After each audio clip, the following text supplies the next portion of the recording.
Hello everyone and welcome to day 3 of your preparation. Today we are going to cover N.C.E.R.T. Polity, lecture 2. In this lecture, we are going to talk about democracy, types of democracies, and where India stands in this. So let us start without wasting any time. So first of all, let us understand that democracies of two types. There will be other types as well. First category of is direct democracy and indirect democracy.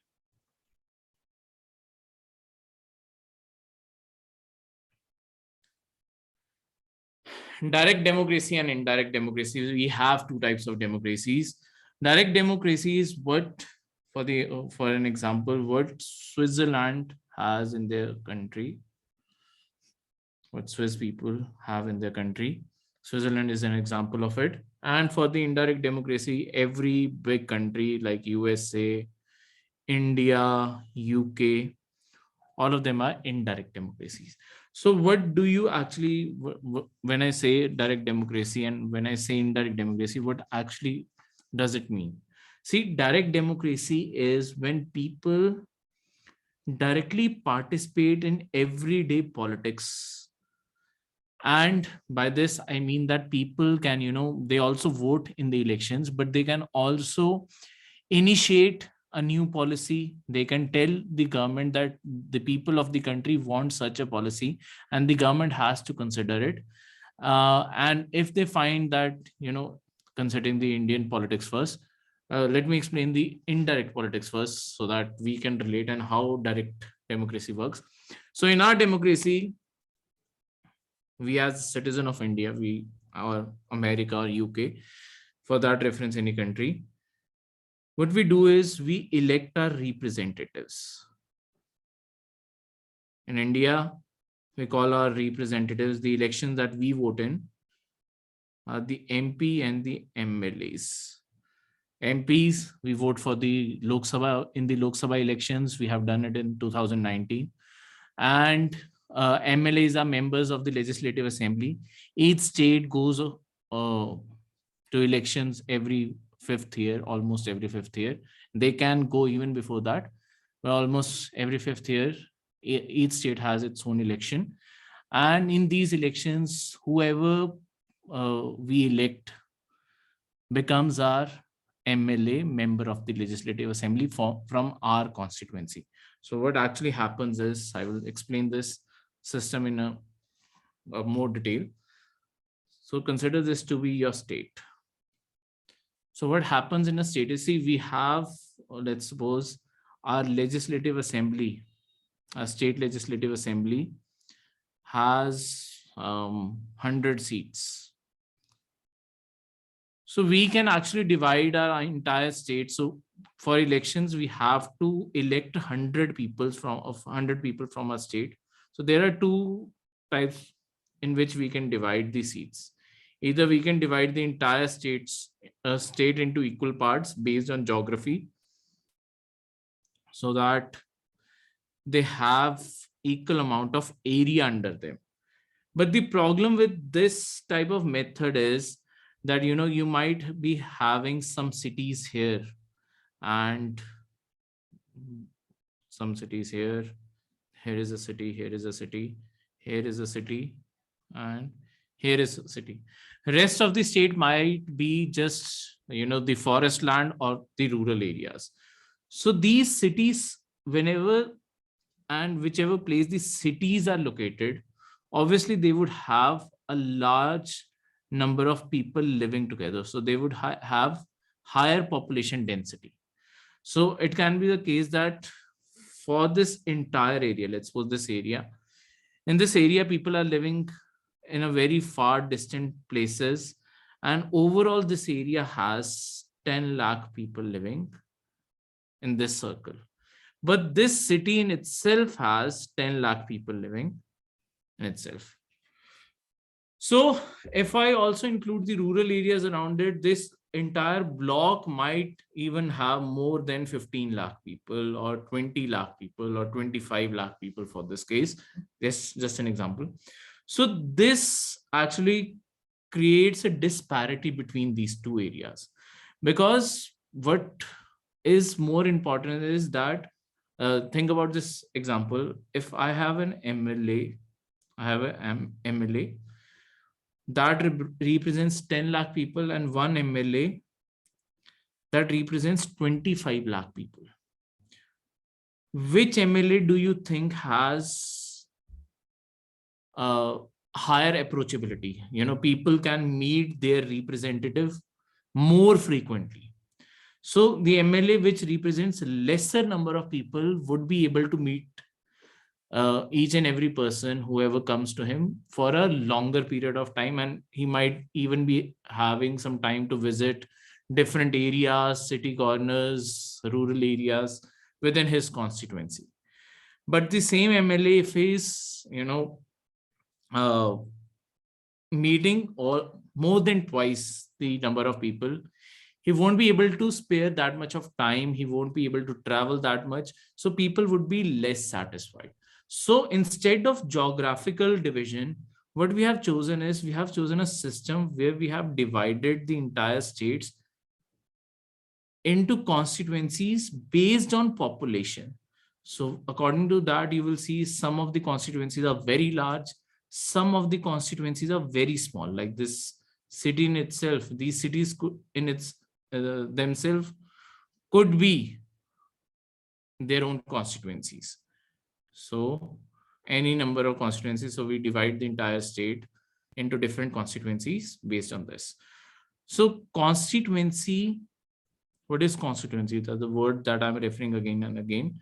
Constituency is just the area in which people would be voting together to elect one person from their area. Same, other people would be electing their one representative from their area. And by this method, as the state is divided into 100 parts based on the population, we would have 100 representatives representing us in our state legislative assembly. Same happens for the Lok Sabha elections. In Lok Sabha elections, we divide the entire India into constituencies based on population.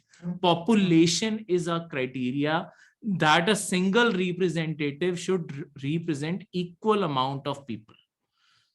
So just for example, if we are choosing 15 lakh as a population slot, so 15 lakh per MLA should be the criteria. If you are doing that way, it could be less, it could be more. It depends on every state. How much population do they have and how many seats are there? So population is our main criteria. Presently, we are not using the latest census to divide the states according to it, because it doesn't give population control incentive to states. If states and constituencies keep on increasing according to it, we will be studying this in very detail when it comes to the main subject, when we will be covering the main book. Right now, what you have to understand is what is a constituency, how actually it is divided. The constituencies are a divisional area from which we have to elect a single representative, and these constituencies are formed based on population. All right, so this is the criteria, and this is how constituencies are made.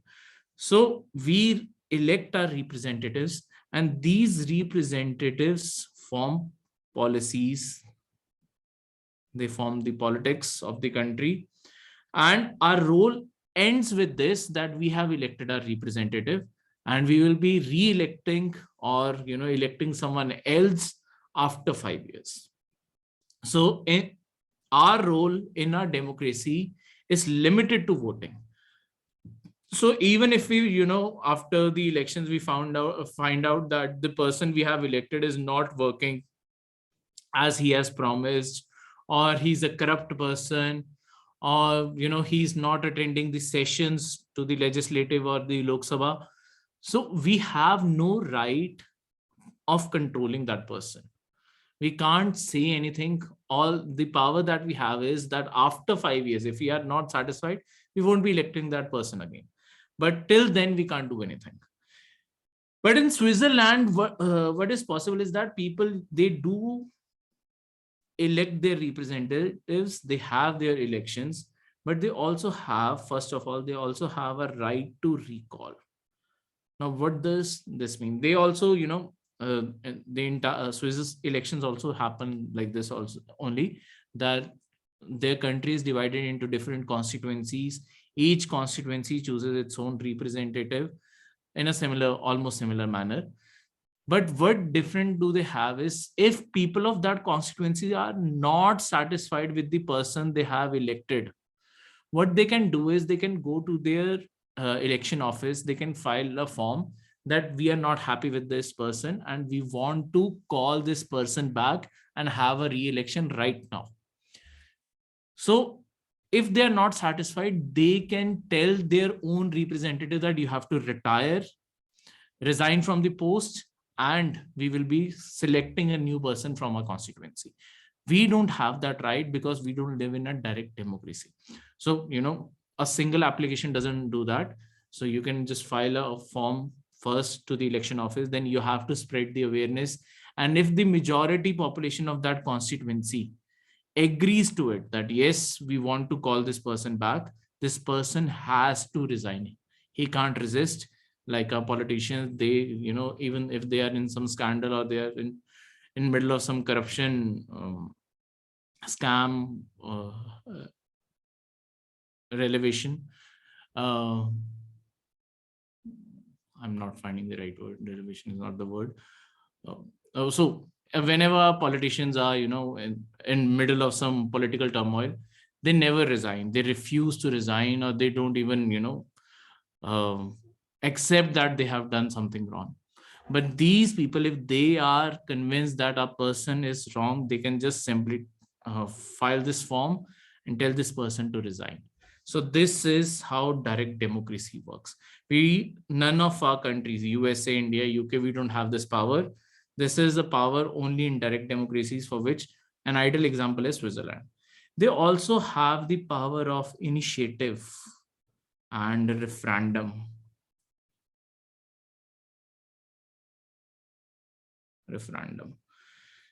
So what is initiative and what is referendum? Initiative is that you want government to consider some policy or form a law about something, or you want to get a law cancelled. You don't like some policy or law, you can get that law cancelled. What you have to do is you just have to, again file a form, and that form would be distributed throughout the country. You have to spread the awareness, and if most of the people agree with you and they, go to the office and file this form, that policy has to be revoked.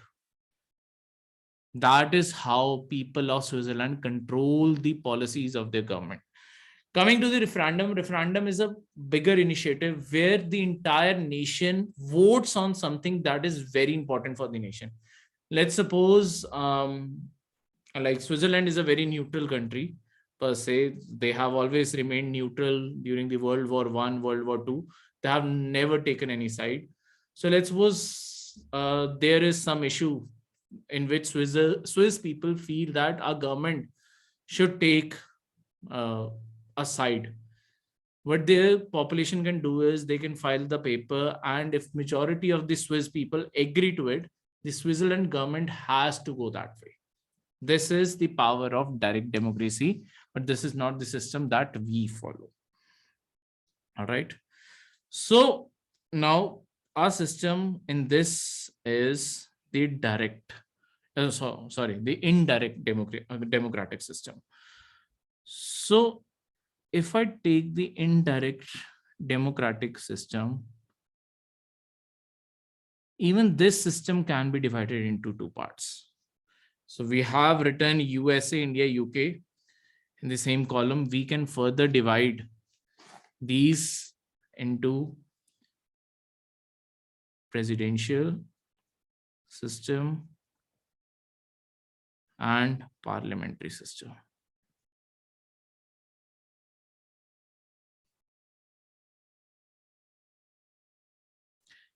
America is example of presidential system, and India and UK are the examples of parliamentary system.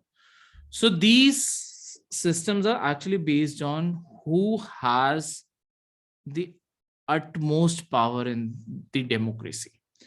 In America, president's office is very powerful. It commands the entire country, and so that's why this system is called presidential system, because they have vested most of their powers in their president. In our country, parliament is the most important organ and it controls the government per se. That is why we have a parliamentary system. See how our parliament controls the system. I'm going to give a basics about it. In the next lecture, we are going to talk about how parliament controls the government in a much greater detail. So we have uh, we have two heads in a country, that is President of India and Prime Minister of India.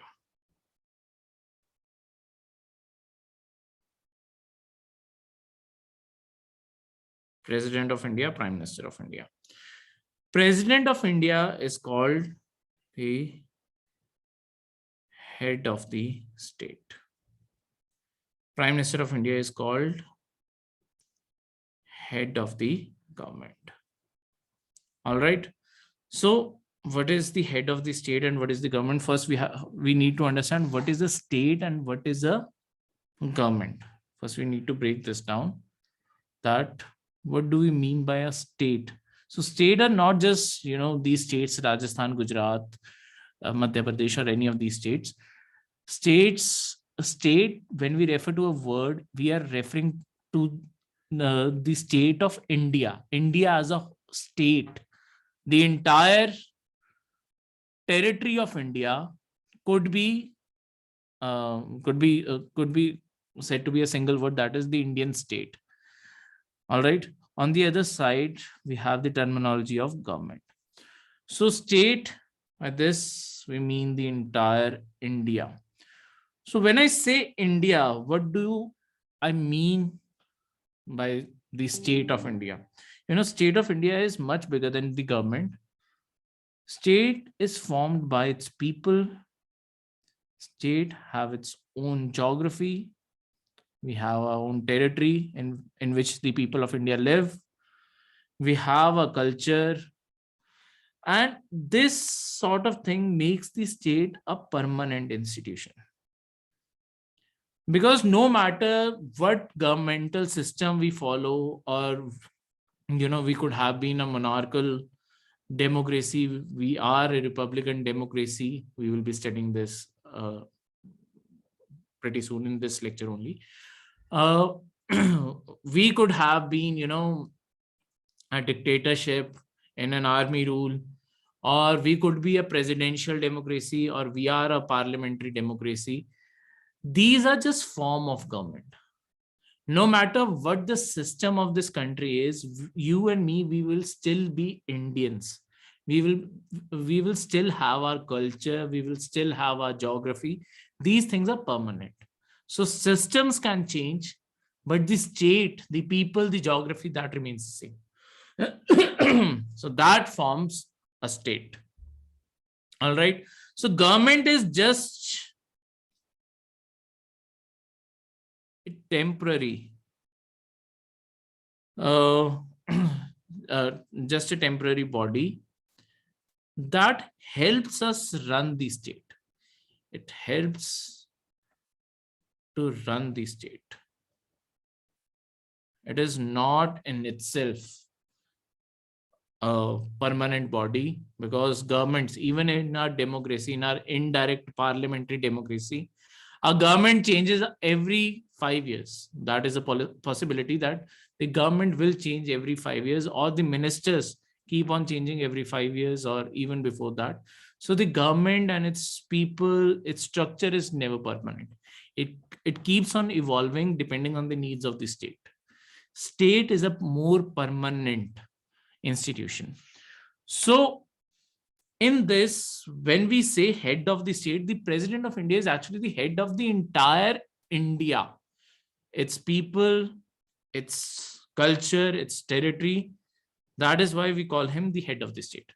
But we don't hear president that much, because the real power actually in Indian democracy, so we have adopted the system from UK, as we have studied before. In UK, the queen or the king, they don't have the real power. The real power is with the prime minister and the council. They will advise king or queen what they have to do, and they have to do in that manner only. In India, we do the same thing. We have the same thing because we have adopted the British system, because they were ruling on us before. So, we had quite a familiarity with the system. So we carried forward the system with fewer changes. And in this system, prime ministers, we hear from the prime minister very much, because prime minister is the one who is running the government, who is controlling everything.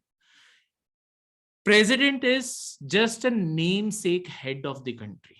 So that is why we call him a nominal head. Just a namesake head, nominal head.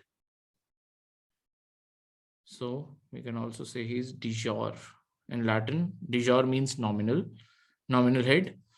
And prime minister holds the real power, because he is the one taking the decisions and running the government. And President of India will work according to the advice given by prime minister and his council. So whatever advice prime minister and his council will give, president of India will be doing the same thing. So he is just a stamp, who is just giving a final sign to the orders prepared by the prime minister and his council. So that is why we have a nominal head and a real head. So why do we have two offices? Why can't we just make a single office, that is prime minister? So we always had a fear that somebody having so much power at the center might turn dictator. So to control such tendencies, we have actually divided these offices, that one person is calling all the decisions and other is just signing on it. Till that person signs the document, that order won't come into action. So we are counting on the intellectual thinking of whoever holds the president of India's office, that he or she won't sign any order that goes against Indian interest. And that is why we have divided these offices into two parts. One is taking the decisions, another is just signing these decisions. And prime minister of India is controlled. So this office is controlled by parliament. How it is controlled, we will be studying in the next lecture. Just for the fact, please remember this in this lecture. We will be making a detailed diagram of how the government actually looks in the next lecture, and we will be making this in that part. So for the time being, please remember this, that prime minister is controlled by the parliament. So in the American system, president of India, president of America is head of state and the government. So he controls the power of both the offices, and that is why this office is very powerful. That's why the democracy is named as presidential system. R is parliamentary, because even president is controlled by the prime minister and his council, and they are controlled by the parliament. So parliament is the ultimate body that controls the entire power. This is not the case in America, because president is not responsible to their parliament. America also has a parliament. It has two houses. One is called Congress. Congress is not a party in that country. Congress word in itself means gathering. So they have what we have Lok Sabha. For that, they have Congress. And for what we have as Rajya Sabha, they have Senate. So even they have two houses, but their presidential office is very powerful. That is why they call this system as presidential system. And we call our system parliamentary system. So the next type that we are going to study in this lecture is this one. Yeah. So now democracy can further be divided into two parts, that is monarchical democracy and republican democracy.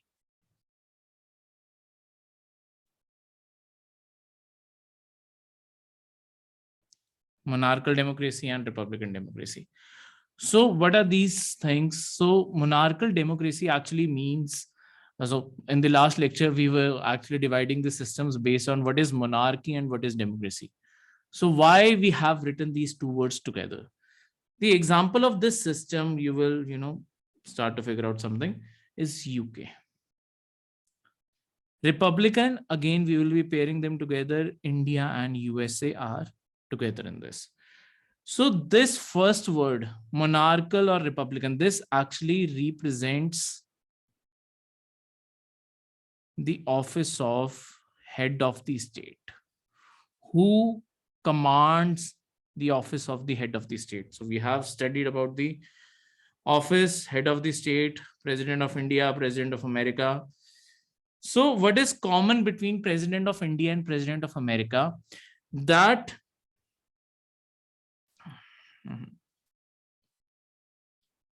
the president in both these countries, president of America and India, they both are elected head. People directly or indirectly choose them. So in India, we don't actually, you and me, we don't actually vote for our president. But in America, people actually do directly vote for the president. So how is president chosen in India? I will tell you about that. So in America, people directly, elections are held across the country and people elect who their president would be. But in India, we don't elect our president directly, because president is not the person who actually commands the power in India. So it would be wastage of money to have such a large scale elections in India. So what our system is, that we have an indirect election system in which the representatives that we have chosen, MLAs and MPs, these people vote on who will be the president of India. Anyone, you and me, if we qualify the minimum, qualifications for the president, we can stand in the elections. And whenever the elections take place, our MLAs and MPs, they are the ones who vote, and all the people who have filed the nomination for the president, whoever is elected by them becomes president of India. So in either case, even if it's a direct election or indirect election, anyone from our country can become the head of the state. Anyone can become president. Both of these countries, India, USA, France, and such other countries, anyone can become president of these countries. We don't have a single family controlling the head of the state office.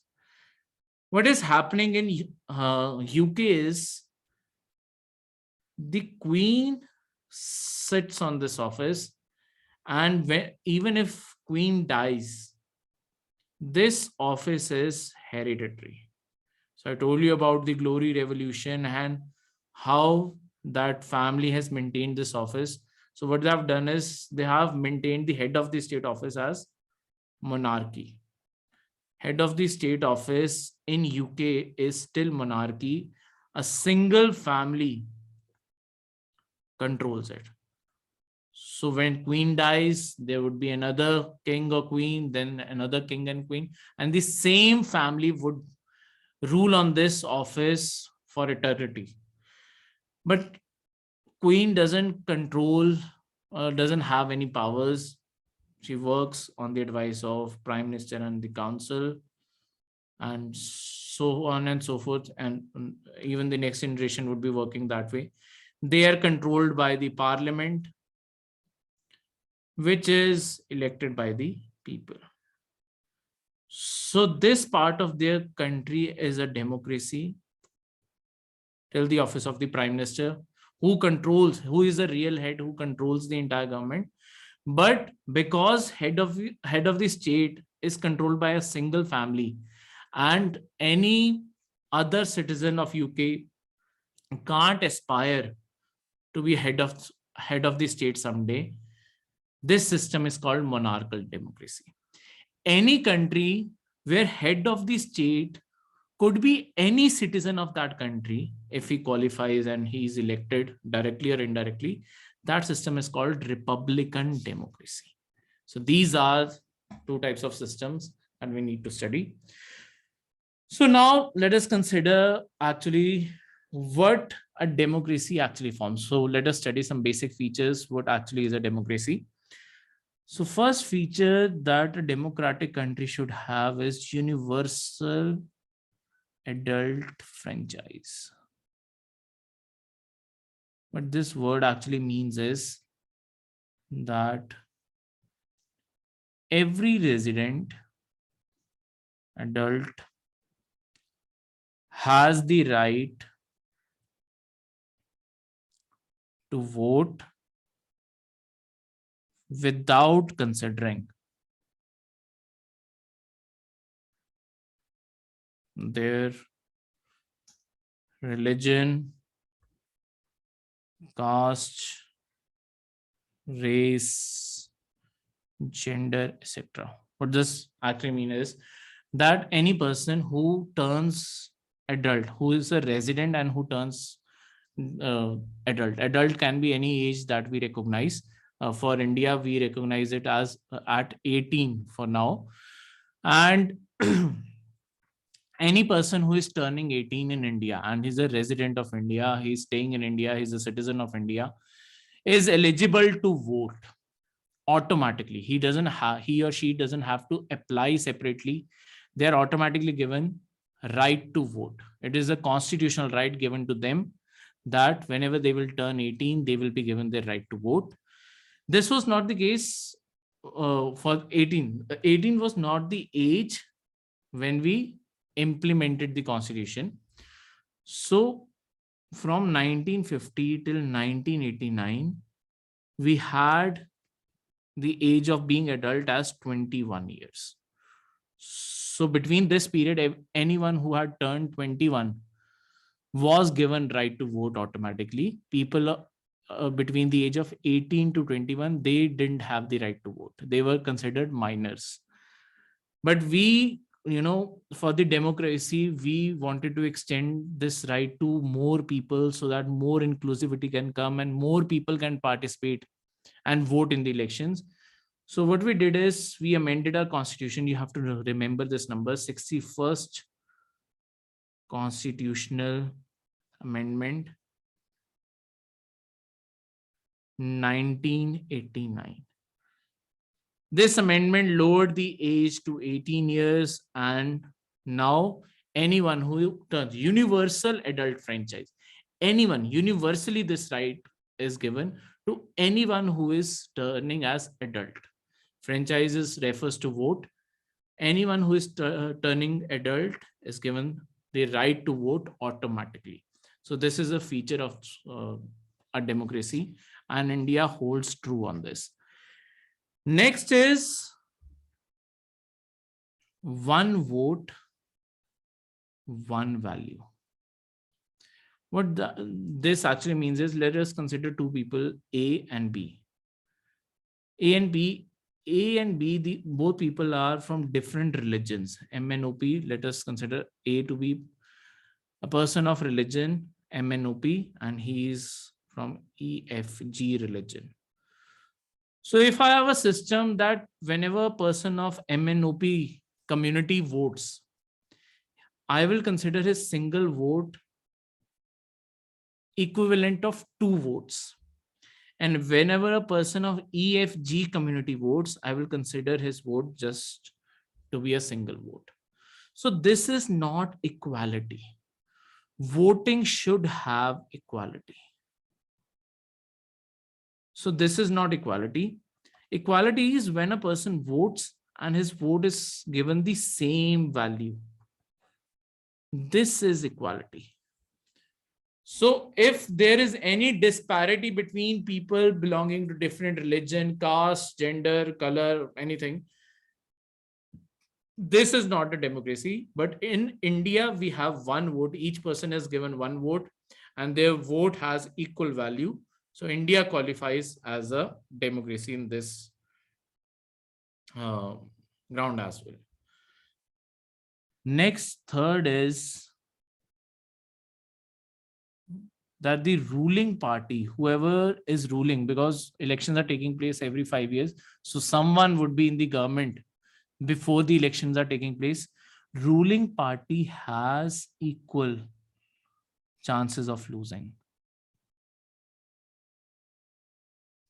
Why this is important is because if there is no free and fair elections in your country, then what is happening is that the ruling party would be using the entire government machinery, all the government employees, to make sure that they remain in the power, and opposition is never allowed to win. You can see these things when elections of Russia take place. So you can just YouTube this Russian election fraud or any such search like this. You will actually see how uh, Russian government actually control these things, that they are manipulating their elections so that Vladimir Putin keeps on winning again and again. So if the ruling party has equal chances of losing, that they have 50% chance of winning and 50% chance of losing, obviously that doesn't mean that chances are always 50%. People might be favoring a candidate, that is a different thing, but the system should not be partial to someone. According to system, the chances should be 50-50% for everyone. If a ruling person can win, he can also lose. The opposition can also win, and the opposition can also lose. And last and foremost is who conducts the elections in your country. In India, the elections are conducted by an independent body that makes India a democratic country. Because if government is conducting their own elections, whoever is in the power would make sure that they win the elections. Elections have to be free and fair to be called democratic. For that, we need an independent body. For this, our constitution, there is an article 324, which has established Election Commission of India. This body, this is a 3-member body in which there is a chief election commissioner and 2 other commissioners. They have their own independence. By independence, that we mean is that their budget can't be cut, and their removal is very tough, especially chief election commissioners removal is very tough. Other 2 can be removed on chief election commissioner's advice, but chief election commissioner's removal is very tough.